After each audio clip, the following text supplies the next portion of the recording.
In the Cathedral of Mexico stands the Altar of the Kings, which is known to be one of the biggest cathedrals in the Americas, states Smart History.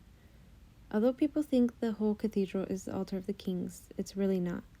The altar is actually in a corner at the back of the cathedral.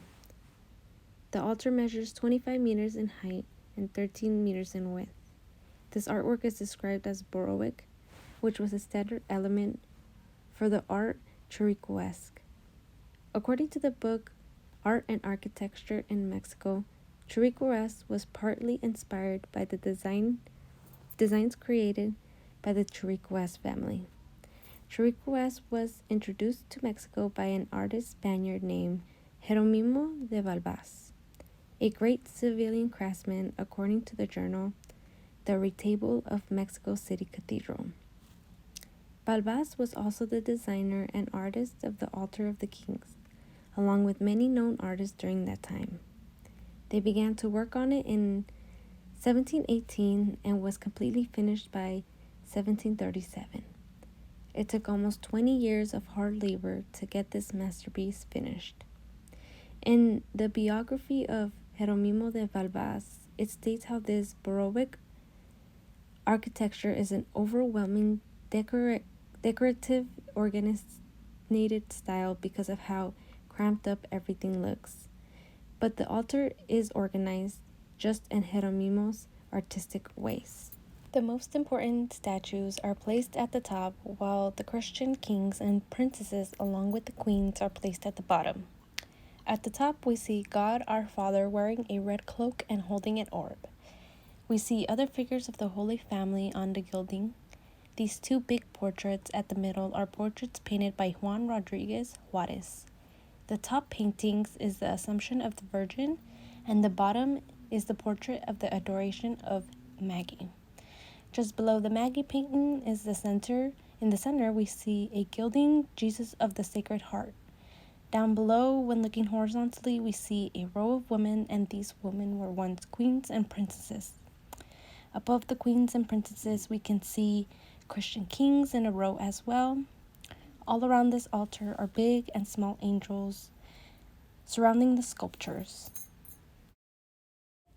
These wooden sculptures took 7 years to finish and 12 years to gild it all in place. There are murals of paintings on the far left and on the far right that were also hand-painted.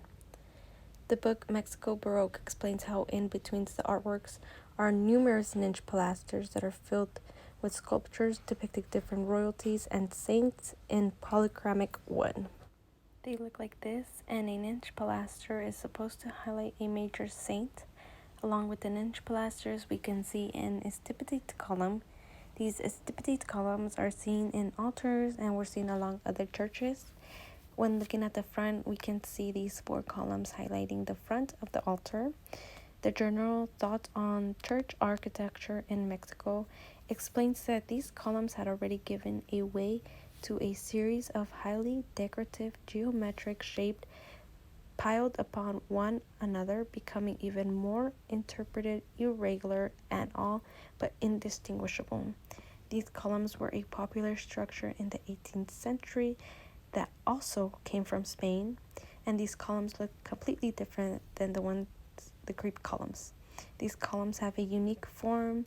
They are wider towards the middle and go narrow at the bottom and top. This style of columns quickly spread throughout Mexico. There were many materials needed to create and finish this artwork, from the sculptures to the art portraits to the estipulated columns themselves. Vista's gallery explains how Jeromimo, along with other artists, used a multitude of materials such as oil and canvas for the paintings, wood, gesso, and polychromic paint for the sculptures and estipulated columns, and much gold leaf overseen by master painters, carvers, and gilders. Although it took thousands of hours and many long years, the gilding on the artwork did have to be restored countless times due to its aging. Even so, this altar is still standing today in Mexico City and is still a focus of worship. My 3 online sources would be Jeromimo de Balbas biography, Vista's Gallery Visual Culture, Smart History. My two journals would be Thought on Church Architecture in Mexico. The other journal is called The Retable of Mexico City Cathedral. James Olson, Art and Architecture in Mexico book. Thank you.